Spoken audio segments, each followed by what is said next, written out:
शिवः प्रसीदेति शिवं प्रपद्ये, शिवात् परं नेति शिवं प्रपद्ये, शिवोऽहमस्मीति शिवं प्रपद्ये. சுட்டறுத்தல் அப்படிங்கிற டாபிக் முடிச்சிருக்கோம். இப்ப ஆத்ம சுத்தி அப்படிங்கிற டாபிக் ஆரம்பிக்கணும். 31வது பாட்டு நீங்க படிங்க. பாடுகின்றில்லை கூத்துடையான் கடற்கு அன்பில்லை, என்பூர் பாடுகின்றில்லை, பதை பதிப்பதும் செய்கில்லை, பணியில்லை, பாதம் மலர் சூடுகின்றில்லை, சுட்டுகின்றதும் இல்லை, துணை இலி இன நெஞ்சே தேடுகின்றில்லை, தெருவுதோறு அலரில்லை, செய்வது ஒன்று அறியேனே. இந்த ஆத்ம சுத்தி அப்படின்னு இதுக்கு டாபிக் கொடுத்திருக்க.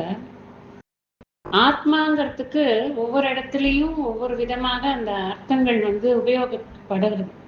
ஒரு சில இடங்கள்ல உடல்லே ஆத்மா அப்படின்னு சொல்லக்கூடிய இடங்கள் இருக்கு, உள்ளம் ஆத்மான்னு சொல்லக்கூடிய இடங்கள் இருக்கு, ஜீவன் ஆத்மான்னு சொல்லக்கூடிய இடங்கள் இருக்கு, பரம்பொருள் ஆத்மா அப்படின்னு சொல்லக்கூடிய இடங்கள் இருக்கு. அதனால ஆத்மாங்கிறது இடத்தை பொறுத்து அதனோட அர்த்தத்தை நம்ம புரிஞ்சுக்கணும். இந்த இடத்துல என்ன அர்த்தம் அப்படின்னா நம்மளுடைய உள்ளம், அந்தக்கரணம். அந்தக்கரணம் அப்படிங்கிறது மனம், புத்தி, சித்தம், அகங்காரம், இது நாளையும் சேர்த்து அந்தக்கரணம் அப்படின்னு சாஸ்திரம் சொல்றோம். இங்க அந்தக்கரண சுத்தி அப்படிங்கிற விஷயத்தை பத்தி அவர் பேசுறார். முன்னாடி பேசினது சுட்டறுத்தல் அப்படின்னு பேசினார். சுட்டறுத்தல்ங்கிறதுக்கு நாம பார்த்தோம், இந்த இந்திரியங்கள் இந்திரிய விஷயங்களோடு கொள்ளும் தொடர்பு அப்படிங்கிறது தான் சுட்டு அப்படின்னு. அதை அறுத்தல், அதை விடுவது. அப்ப இந்திரியங்களை நிகிரகம் பண்றது, மடைமாற்றம் செய்வது, நெறிப்படுத்துவது அப்படிங்கிற விஷயமாக ஒரு 10 ஸ்லோகங்கள் அவர் எழுதினார். இந்த இந்திரியங்கள் பண்ணக்கூடிய பிரச்சனை நமக்கு என்ன, அதுல இருந்து நாம நம்மள எப்படி காப்பாத்திக்கிறதுங்கிற விஷயங்கள் நம்ம அதுல இருந்து தெரிஞ்சுக்கணும். இப்ப அவர் என்ன சொல்றார், இந்திரிய நிகிரகம் நான் பண்ணிட்டேன் கரெக்டா அப்படின்னு சொன்னா எனக்கு அடுத்த ஸ்டெப் என்ன வரணும் அப்படின்னா, என்னுடைய மனம் சுத்தமாகும். இந்திரியம் வெளிப்புறமாக போகலைன்னா ஆட்டோமேட்டிக்கா அந்த இந்திரியமானது மனசு உள்ளதான் தேடணும். இந்த உள்ள அது திரும்பும் பொழுது, இந்த மனசு சுத்தமா இருக்கும் பொழுதுதான் இறைவனை நன்றாக உணர முடியும். அப்படிங்கிறதுனால இப்ப அடுத்தது அந்த சாதகனுக்கு என்ன வேணும் அப்படிங்கிறத ஆத்ம சுத்தி அப்படிங்கிற டாபிக்ல நம்மளுக்கு சொல்லுற. ஆடுகின்றிலை கூத்து உடையான் கழற்கு அன்பு இலை.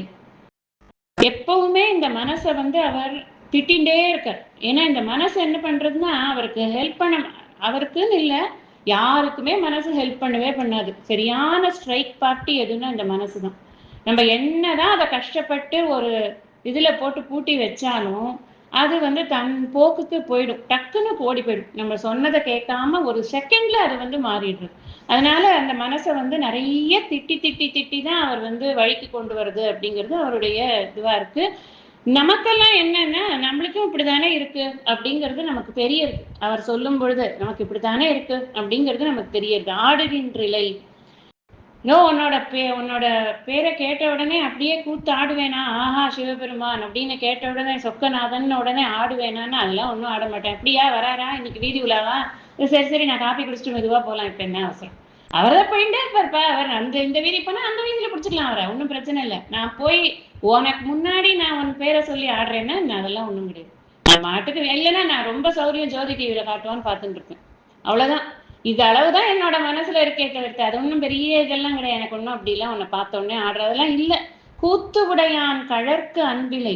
ஏன் ஆடலை நான், ஏன்னா எனக்கு உன்னுடைய கழலுக்கு அன்பு இல்லை, உன்னுடைய திருவடிகள் மேல எனக்கு அன்பு இல்லை. யாருக்காவது அன்பு இருந்தாதான் உடனே போய் பார்க்கணும்னு தோணும். ஒருத்தர் ஒரு ஊருக்கு வந்திருக்கா அப்படின்னா உடனே ஓடி போய் அவங்கள பார்க்கணும்னு எப்ப தோணும், ஆஹா நமக்கு அவர் மேல அவ்வளவு பிரியம் இருக்கு அதனால போய் பார்க்கணும். அதெல்லாம் ஒன்றும் இல்லையே தான், அன்பும் கிடையாது ஒண்ணு. எனக்கு அன்பெல்லாம் வெளிப்பக்கமா இருக்கு. நீ படைச்சிருக்கியே இந்த உலகத்து மேல இருக்கு, உன் மேல இல்லை. அதுதான் அவர் ஃபர்ஸ்ட் சொல்றார். அன்பு இல்லை, என்பு உருகி பாடுகின்றில்லை. சரி எங்கேயான ஒரு இடத்துல உக்காந்தாவது பொருந்தி உன் பாட்டெல்லாம் பாடுறேன் நான், அதெல்லாம் பாட மாட்டேன். சாதாரணமா பாடுறது கூட இல்லைங்க, என்பு உருகி பாடுறது. நான் நல்லா அர்த்தம் தெரிஞ்சு அந்த அர்த்தத்தெல்லாம் அனுசந்தானம் பண்ணி கண்ணால ஜலம் விட்டு இந்த பாட்டை பாட பாட என் மனசு அப்படியே உருகுன்னு உருகிறதா, நெக்கு உருகிங்கிற நிறைய இடங்கள் அப்படி நெகிழ்ந்து உருகி நான் உன் மேல அப்படியே கவனத்தை செலுத்துறேன். அதெல்லாம் ஒண்ணும் கிடையாது. பதைப்பதும் செய்கில்லை. உன்னை பத்தி நினைச்ச உடனே மனசுல அப்படியே அட்ரினலின் எல்லாம் வயிற்றுல சுரந்து அப்படியே ஒரு ஒரு ஒரு உணர்ச்சி வருதானே? ஒண்ணும் கிடையாது. எனக்கு எதுவுமே கிடையாது. நான் வந்து எப்படி இருக்கேன், பிணம் மாறின்னு பின்னாடி சொல்லிடுவேன். இதெல்லாம் இல்லாதது எதுக்கு சமம்னா பிணத்துக்கு சமங்கிறதுனால பிணம் மாறின்னு சொல்லிடுவேன். பணிகிலை பாதம் மலர் சூடுகின்றது. பணிகிலை உன்னை வந்து பணிந்த, சரி உண்மையில ஒரு பயபக்தியோடையாவது இருக்கேன், அன்பு இல்லை உன்கிட்ட வந்து ஒரு இது இல்லை, ஒரு ஈர்ப்பு இல்லை, அன்பு இல்லை, சரி பணிவாவது இருக்கா எனக்குன்னா அதுவும் கிடையாது. நீ உன் வேலையை பார்க்குற, நான் என் வேலையை பார்க்குறேன்னு நான் வாட்டுக்கு நெஞ்ச நிமித்து நான் வாட்டுக்கு நடந்துட்டு இருக்கேன். பணிவு இல்லை எனக்கு. பணிகிலை பாதம் மலர் சூடுகின்றிலை. உன்னுடைய திருப்பாதங்களை எடுத்து என்னுடைய திருவடியை எடுத்து என்னுடைய தலைமீது நான் வந்து வச்சுக்கிறேனா? அப்படி உன்னை வந்து கை கூப்பி வணங்குறேனா? திருவடியை வச்சு வணங்குறேனா? திருவடிகளில் இருக்கிற மலர்களை எடுத்து என் தலைமையில் சூடி வணங்குகிறேனா? ஒண்ணுமே கிடையாது. சரி நான் சூட்டுகிறேனா? அட்லீஸ்ட் உனக்கு பாதங்களில் அர்ச்சனை பண்றேனா? உனக்கு மலர் சூடி அர்ச்சனை பண்றேனா? உனக்கு ஒரு மாலை பண்ணி போடுறேனா? உனக்கு ஒரு கைகளால ஒரு மாலை பண்றேனா? ஒன்றும் கிடையாது. அதுவும் கிடையாது. நான் எதுவுமே பண்ணலை. இப்ப எத்தனை விஷயங்கள் பண்ணலைங்கிறது லிஸ்ட். இந்த பண்ணலைங்கிற லிஸ்ட் எல்லாம் பண்ணணும் அப்படின்னு நாம எடுத்துக்கணும். ஒரு அடியாராக இருக்கக்கூடியவன் அவனுடைய மனம் எப்படி இருக்கணும்? இறைவனை பேரை கேட்டாலே அது ஆடாடுன்னு ஆடணும். அது மட்டும் இல்ல, அவனுடைய கழலுக்கு அது அன்பு செய்ய வேண்டும். என்பு உருகி பாடணும், பதைக்கணும். இறைவன் பேரை கேட்டாலே பதைச்சு உடனே தூங்கி கொண்டிருக்காம எழுந்து வரணும். அந்த மனசு பணியணும், பாதமலர் சூடணும், பாத மலருக்கு மலர் சூடணும், இத்தனையும் பண்ணணும். துணையிலி பிணம் நெஞ்சே, துணையிலி பிணம் நெஞ்சே அப்படின்னு சொன்னா, இப்படி இருக்கிற நெஞ்சுக்கு என்ன துணை இருக்க முடியும்? இந்த உலகம்தான் எனக்கு வந்து பிரதானம் அப்படின்னு நினைத்து கொண்டிருக்கேனே, இப்படி இருக்கக்கூடிய இந்த நெஞ்சுக்கு என்ன துணை இருக்க முடியும்? எதுவுமே துணையா இருக்காது. இந்த உலகம் நிச்சயமாக துணையா இருக்காது. இது மாறிக்கொண்டே இருக்கக்கூடியது.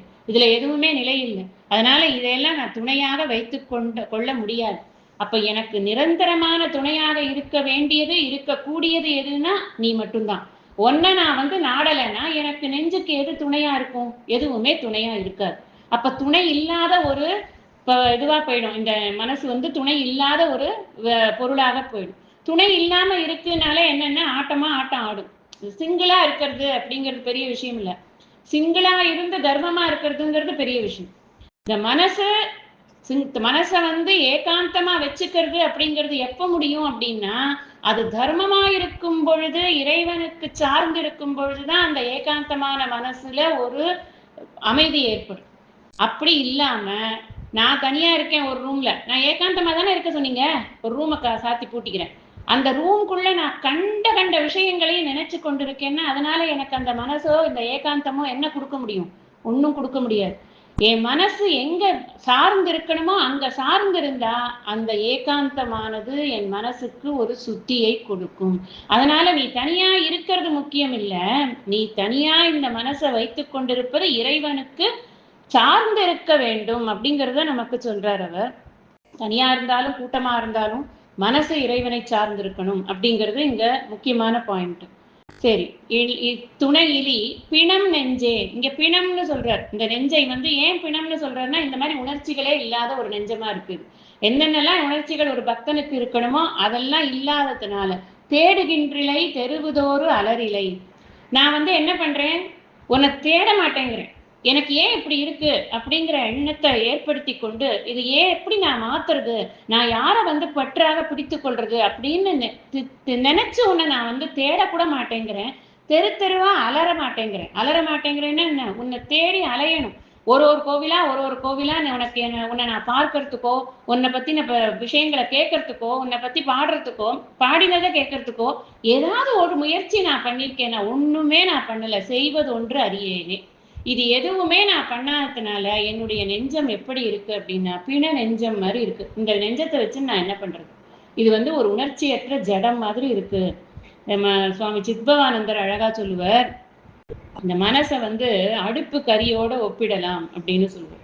ஏன் அப்படின்னா, அடுப்பு கரி இருக்கே அது வந்து தீய சார்ந்து இருந்ததுன்னா அதுவும் தீயா ஆயிடுறது. அதனால எல்லா உபயோகங்களும் கிடைக்கிறது. இந்த கரிங்கிறது தீய சார்ந்து இருக்கும் பொழுது எல்லா உபயோகங்களும் கிடைக்கிறது.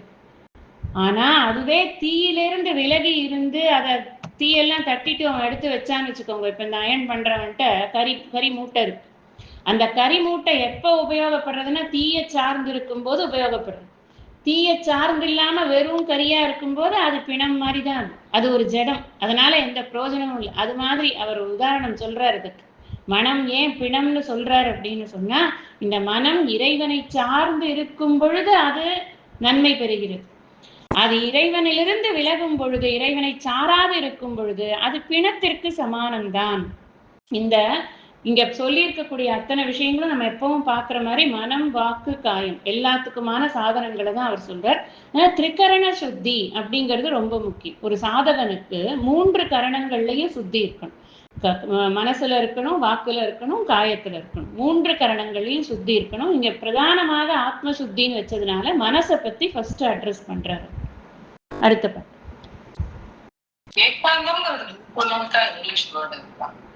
பாடும் புரியுது. ஏகாந்தத்துக்கு ஒரு இங்கிலீஷ் வேர்ட் ஈக்குவலன்ட்டா இருக்கா? சாலிட்யூட். சாலிட்யூட் வந்து லோன்லினஸ் அண்ட் சாலிட்யூட் இல்ல. அது வந்து சாலிட்யூட் அப்படிங்கிறது சிங்கிளா இருக்கிறது, ஏகாந்தமா இருக்கிறது அப்படின்னு. இப்ப லோன்லினஸ்ங்கிறது வேற. லோன்லினஸ்ங்கிறது தனிமை. அது தனிமை. தனிமை வேற, ஏகாந்தம் வேற.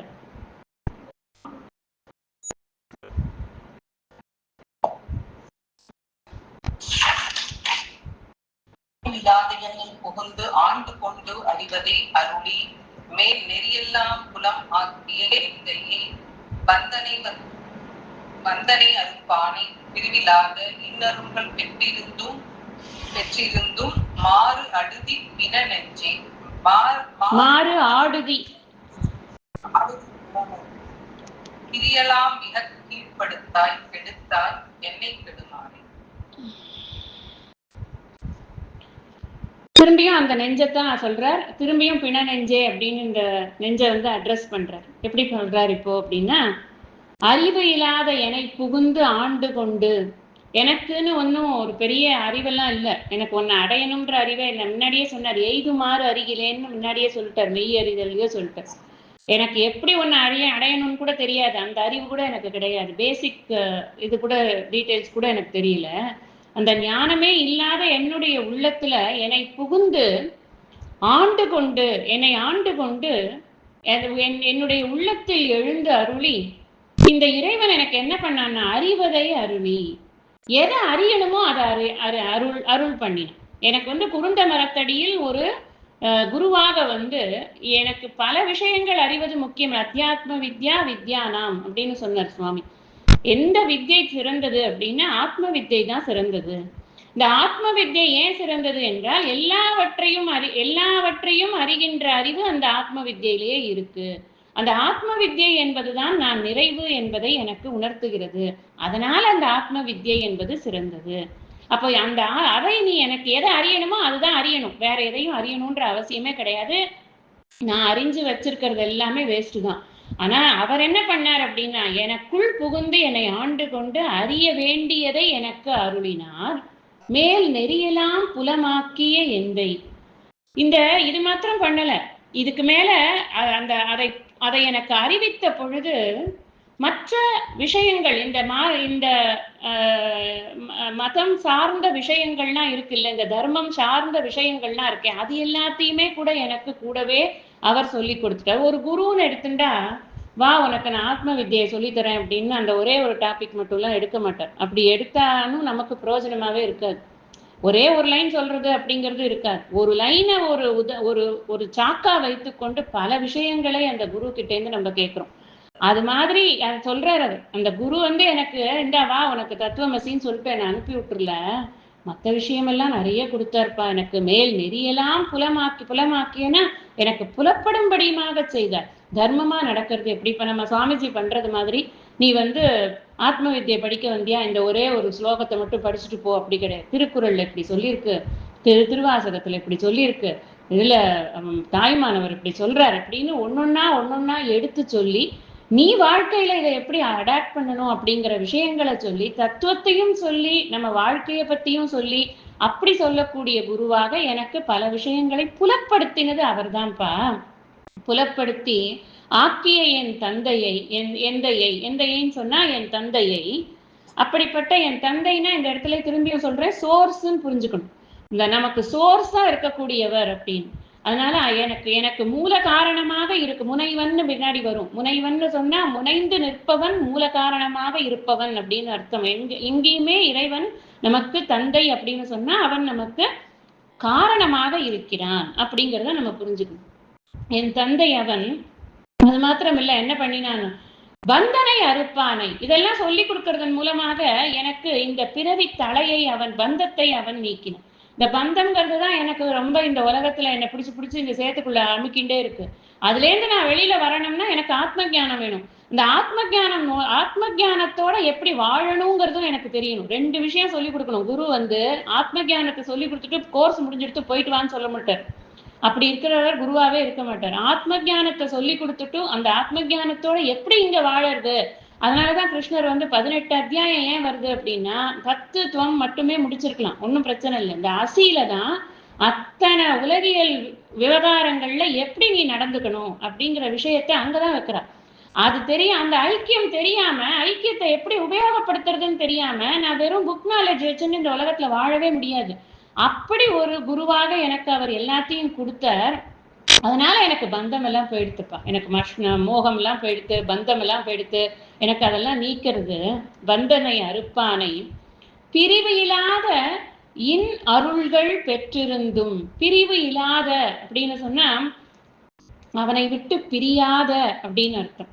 அந்த இறைவனை விட்டு பிரியாத. இன் அருள்கள்னா விபூதிகள், அவனுடைய குளோரிஸ், அவனுடைய விபூதிகள் அவ்வளவு இருக்குப்பா. அவனை விட்டு பிரியாத. நம்மளே பாக்குறோம் இப்போ நிறைய விபூதி யோகத்துல நம்ம அவரோட விபூதிகளை தான் பார்த்து கொண்டே வரோம். நம்ம எத்தனை விஷயங்களை எடுத்து ஒரு உயிரற்ற பொருளாக இருந்தாலும் சரி, உயிருள்ள பொருளாக இருந்தாலும் சரி, எல்லாவற்றிலும் நான் என்ன எப்படி இருக்கேன் அப்படிங்கிறத கேஷுச்ச பாவேஷுன்னு அவன் கேட்டதுனால ஒவ்வொன்றுத்துலயும் நான் எப்படி இருக்கேங்கிறத சொல்லி கொண்டிருக்காரு. அதைத்தான் இவரும் சொல்றார்.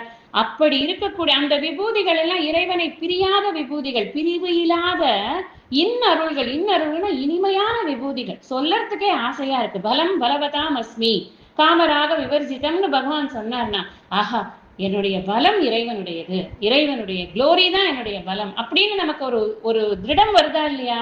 அந்த மாதிரி இந்த இறைவனுடைய அருளானது அப்படி இருக்கிறது. பிரியாத அந்த அருள் எல்லாம் இருக்கு. அப்படியெல்லாம் பெற்றிருந்தும் கூட, அதெல்லாம் பெற்றிருந்தும் கூட அவனை நாட மாட்டேங்கிறப்பா. இந்த மனசு என்ன பண்ற, இறைவனுக்கு இருக்கக்கூடிய பெருமையை முதல் 6 வரியில சொல்லிடுற.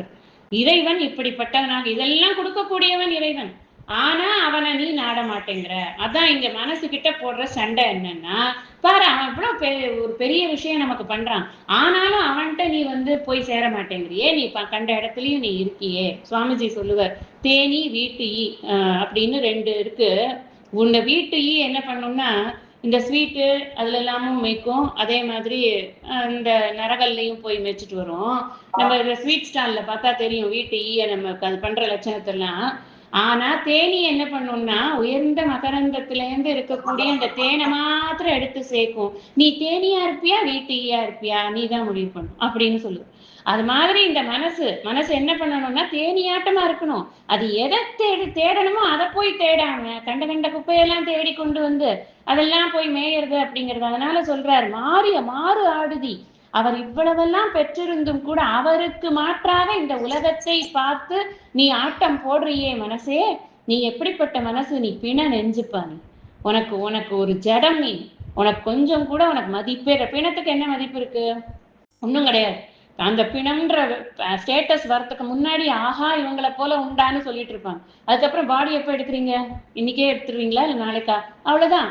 அதுக்கு என்ன பெரிய மதிப்பு கொடுக்குறாங்க? யாரும் கொடுக்கவும் மாட்டாங்க, கொடுக்க வேண்டிய அவசியமும் கிடையாது. ஏன்னா கொஞ்ச நாள் ஆச்சு, நீ ரொம்ப பிடிக்கும்னா கூட கட்டி புரண்டா கூட அது அழுகத்தான் ஆரம்பிக்கும். நீ கட்டின்னு இருக்கியே அப்படிங்கிறதுனால அது அப்படியே ஃப்ரெஷ்ஷா இருக்க போறது கிடையாது. அதனால அதை பிண நெஞ்சே அப்படின்னு திட்டுறாரு அத மனச. கிரியலாம் மிக கிரியலாம் அப்படின்னு சொன்னா பொய்யான நடைகள்னா பொய்யான நடத்தைகள், மிக கீழ்ப்படுத்தாய். ரொம்ப நீ என்ன பண்ற தெரியுமா, நான் பக்தன்னு நல்ல 3 பட்ட விபூதியை போட்டுன்னு வெளியில சுத்திரியே தவிர மனசுக்குள்ள உனக்கு அவ்வளவு வஞ்சனை இருக்கு, உனக்கு மனசுக்குள்ள அவ்வளவு கீழ்த்தரமான எண்ணங்கள் இருக்கு. அதனாலதான் கிரியலாம்னா கீழ்ப்பட்ட எண்ணங்கள். மிகவும் மிக கீழ்ப்படுத்தாய், ரொம்ப கீழே போய்கொண்டிருக்க. ஏன் போய்கொண்டிருக்கன்னா, நீ அந்த இறைவனை பார்க்க மாட்டேங்கிற. கெடுத்தாய் என்னை கெடுமார். நீ அப்படி போறது சரி, என்னையே சேர்த்து கெடுக்கிறியேப்பா. நான் கொஞ்சம் இறைவனை பற்றி நினைக்கணும்னு நினைச்சா உன்னோட துணை இல்லாம நினைக்க முடியலையே. நீதான் என்னை உள்ளவே இருந்து பெரிய ஒரு எனிமி மாதிரி என்னை படுத்தி எடுக்கிறியே நீனு அப்படின்னு இந்த உள்ளுக்குள்ளேயே இருந்து குழி தோண்டக்கூடிய இந்த மனசாக அதை எடுத்துக்கொண்டு அந்த மனசு எவ்வளவு கீழ்மையா இருக்கு அப்படிங்கிறத காமிக்கிறார். தட் டசன்ட் மீன் அவரோட மனசு கீழே இருக்கு அப்படிங்கிறது இல்ல. பொதுவாக மனசுடைய சுபாவம் என்ன அப்படின்னா, இத்தனை உயர்ந்த இறைவனை இவ்வளவு விஷயங்கள் சொல்றார். இறைவனை பற்றி சொல்லக்கூடிய விஷயங்கள், எனக்கு அறிவே இல்லாத என்னை அவன் புகுந்து ஆண்டு கொண்டான். ஃபர்ஸ்ட் திங், அவன் அதை ஆண்டு கொண்டு என்ன பண்ணினான் அப்படின்னா, ஆண்டு உட்கார மட்டும் இல்லை, உள்ளுக்குள்ள அவன் எனக்கு எதை அறிய வேண்டுமோ அதை அருளினான். ரெண்டாவது. மூணாவது, அது மாத்திரம் தரல, இந்த உலகத்தில் வாழக்கூடிய நெறிகளை எல்லாம் எனக்கு புலப்படும்படியுமாக செய்தான். அவன் என் தந்தையாக இருக்கிறான், என் பந்தத்தை அறுக்கக்கூடியவனாக இருக்கிறான். அவனுடைய விபூதிகளுக்கு அளவே இல்லாமல் இருக்கிறது. அவனை விட்டு பிரியாத அந்த விபூதிகள் அவ்வளவு இருந்திருந்தும் கூட நீ அவனை பார்க்க மாட்டேங்கிறப்பா. நீ போய் இந்த வெளியில போய் சுத்தி கொண்டிருக்கிறாய், அவனை விட்டு நீ வெளியில உலகத்தை பார்த்து கொண்டிருக்கிறாய். பின்ன நெஞ்சே, இதை நீ இன்னும் கீழே கீழே போய்கொண்டிருக்கிறாய். நீ கீழே போறது இல்லாம என்னையும் சேர்த்து கீழே இறக்குற. அதனால நீ இந்த சித்தத்தை சிவன்பால் வைக்கத்தான் வேண்டும் அப்படிங்கிறது இங்க மனசுக்கு போடுற கட்டளை அப்படின்னு புரிஞ்சுக்கிறோம் நம்ம. அடுத்தது, மாறி நின்று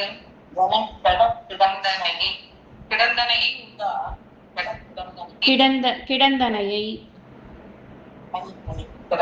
மாறி நின்று எனை கிடந்தனையே எம் மதியினி மடநஞ்சே தேறுகின்றலம் இனி உன்னை சிக்கன சிவன் அவன் திரள் தோன்மேல் நீரு நின்றது கண்டனை ஆயினும் நெக்கில்லை இக்காயம் இருகின்றலை கெடுவது நான் பரிசு இது கேட்கவும் இல்லைன்னு.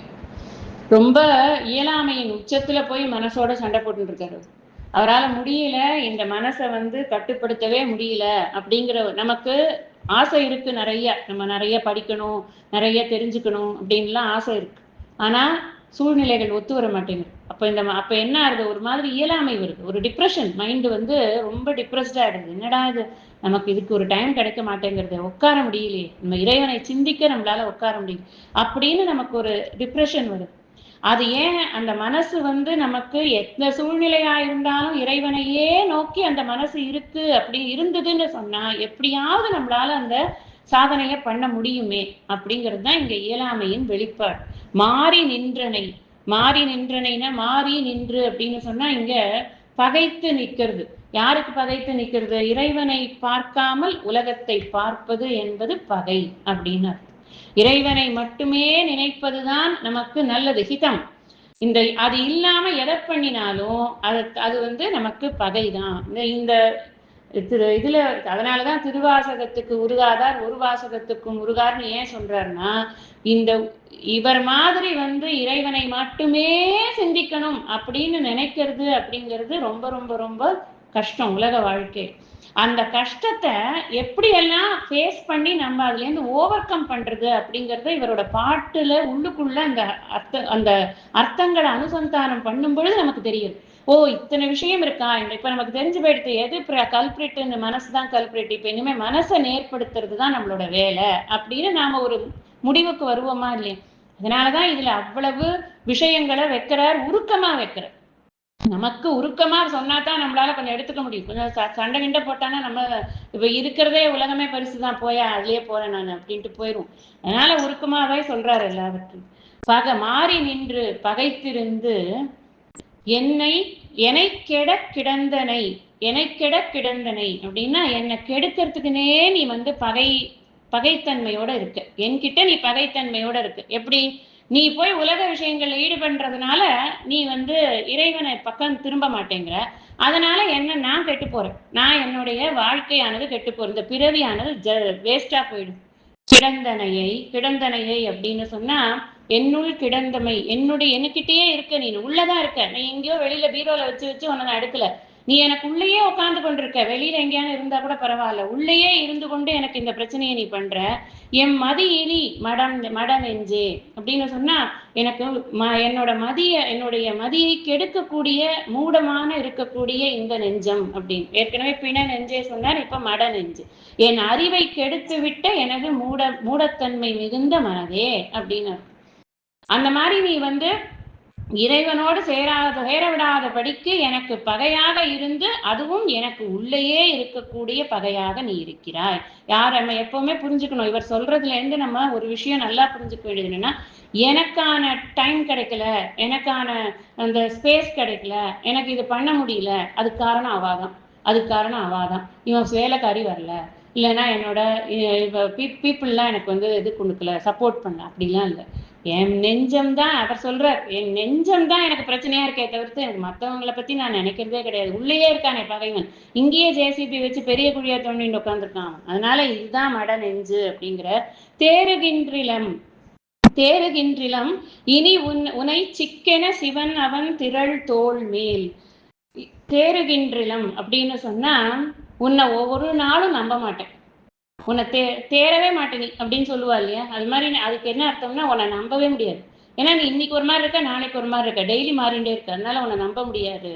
நீ வந்து என்னுடைய இந்த தோள் மேல நான் சிவனுடைய சின்னத்தை போட்டுன்னு இருக்கேனே, இந்த திரிபுண்டரம் போட்டுன்னு இருக்கேனே, அதை நீ பாக்குறியா இல்லையா? சிவன் அவன் திரள் தோள் மேல் நீரு நின்றது கண்டனை ஆயினும். அந்த சிவபெருமானுடைய தோள்கள் மேல இருக்கக்கூடிய அந்த திருநீர் இருக்கே, அதை நீ பார்க்கலையா? அட்லீஸ்ட் நீ பார்த்தேயா ஆனாலும் கண்டனை ஆயினும், நீ பார்த்தா கூட நெருக்கிலைன்னா என்ன அர்த்தம்? உனக்கு கொஞ்சம் கூட வந்து ஒரு உருக்கமாவே இல்லை. அந்த திருநீற்றை பார்த்த உடனே உனக்கு கொஞ்சம் உள்ளம் வந்து கசிந்து உருக வேண்டாமா? நீ அதெல்லாம் பண்ண மாட்டேங்கிற. நீ என்ன பண்ற அப்படின்னு சொன்னா, இக்காயம் கீறுகின்றிலை கெடுவது உன் பரிசு. இக்காயம் கீறுகின்றலை அப்படின்னு சொன்னா, இந்த உடம்பு ரெண்டாக மாட்டேங்கிறது. நீ இந்த மாதிரி அந்த சிவபெருமானை பார்த்து அவனுடைய அந்த திருநீற்றை பார்த்து கூட உள்ளம் உருகாத பொழுது, அப்படி உருகாத அந்த மனசு எதுக்கு எனக்கு அப்படின்னு இந்த உடம்ப நான் பொழந்துக்க கூட மாட்டேங்கிறேன். நான் உயிரோட இருக்கேன் பாரு, நான் எதுக்காக உயிரோட இருக்கேன்? உன்னை இப்படி வந்து உள்பகையே வைத்துக்கொண்டு, உள்ளுக்குள்ளேயே ஒரு பகைவனை வைத்துக்கொண்டு, அந்த பகையை நான் வந்து ஹேண்டில் பண்ண முடியாத ஒரு ஆளாக நான் வந்து இந்த உயிரை தாங்கி கொண்டு இருந்து கொண்டிருக்கேனே, இந்த உடலை இன்னும் கூட உடலை வாழ வைத்து கொண்டிருக்கேனே, இதை கேட்கறதுக்கு எனக்கே சகிக்கலப்பா அப்படிங்கிற. உன் பரிசு இதுன்னா உன்னுடைய தன்மை இதுதான், இதை கேட்கறதுக்கு எனக்கே சகிக்கல. இப்படிப்பட்ட ஒரு தன்மை கொண்டதுதான் மனது அப்படிங்கிறது எனக்கு நினைச்சு பார்க்க கூட என்னால முடியல அப்படின்னு வெறுத்து போய் சொல்ற. ஒரு ஸ்டெப்லயும் ஒரு பாடல்லையும் ஒரு ஸ்டெப் அதிகமாக அந்த இயலாமையை காட்டுறார் அப்படின்னு நம்ம பார்க்கிறோம். First step, second step, third step. இந்த தேர்ட் ஸ்டெப்ல என்ன சொல்றாருன்னா, நான் எதுக்கு உசுரோட இருக்கேன்னு எனக்கே தெரியல. செத்திலா பத்துன்னே ஒரு பாட்டு, ஒரு 10 பாட்டு எழுதியிருக்கார், இந்த திருவாசகத்திலேயே இருக்கு. நான் சாகாம இருக்கேனே அதெல்லாம் பார்த்தா நமக்கு உண்மையிலேயே அழாம இருந்தோம்னா கல் நெஞ்சம்தான் அர்த்தம், வேற ஒண்ணுமே இல்லை. அப்படி அழுதே ஆகணும். நம்ம எதுக்கு இருக்கோம், இந்த உசுரோட இருக்கிறதோட பர்பஸ் என்ன அப்படிங்கிறத அப்படி எடுத்து அவர் தன்னை சொல்லி காமிச்சுக்கிறார். அதனால இந்த பாடலுடைய டேக்அவே என்ன அப்படின்னு சொன்னா, ஈஸ்வரனை சார்ந்து இருக்கக்கூடிய மனசுக்கு மட்டும்தான் சித்த சுத்தி அப்படிங்கிறது கிடைக்கும். உலக விஷயங்களை சார்ந்திருக்கு மனசு அப்படின்னு சொன்னா அது மலினமாக ஆகும். அதுல எந்த நாளும் சித்த சுத்தி என்பது ஏற்படாது.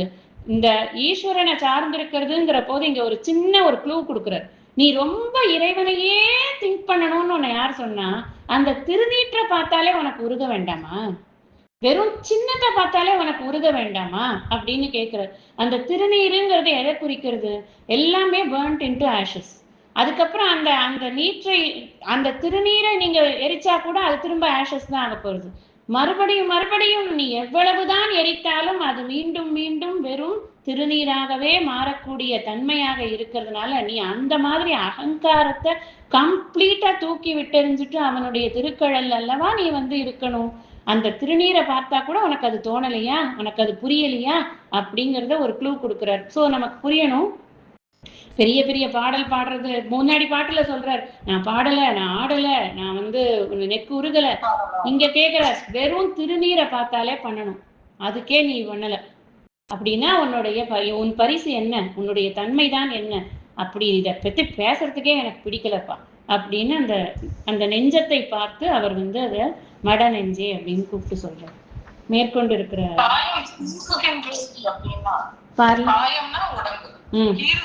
கீறுகின்றன, அதை பொழந்துக்க மாட்டேங்கிறேனே, நான் இந்த காயத்தை விட மாட்டேங்கிறேனே. அது ஒரு வேகத்தின் வெளிப்பாடு, ஒரு ஆத்திரத்தின் வெளிப்பாடு.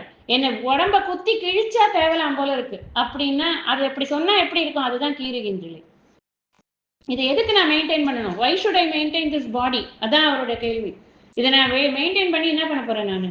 ஏன்னா எப்படியும் அது இறைவனுடைய பாதங்களுக்கு போக போறது இல்லை. இந்த மனசு, பாடி இருந்தா தானே மனசு இருக்கும். பாடியை நீக்கினா தேவலாம் போல இருக்கு.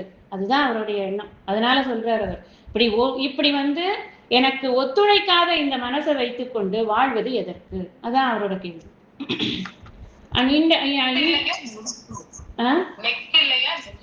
நெருக்கில்லை, நெருக்கில்லை, நெருக்கில்லை. ஆமா, நெருக்கில்லை. நெருக்கில்லைனாலும் நெக்கில்லைனாலும் மீனிங் ஒண்ணுதான். நெருக்கில்லை அப்படின்னா நெருக்கி உருகிறது இல்ல அப்படின்னு அர்த்தம். நீ ரொம்ப உருக மாட்டேங்கிற அப்படி. நெக்கில்லைனாலும் உருகலன்னு தான்.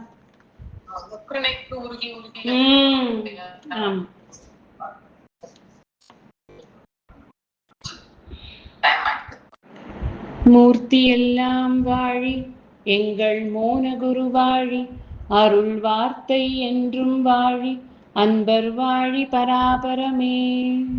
ஓம் சாந்தி சாந்தி சாந்தி. ஹரி ஓம்.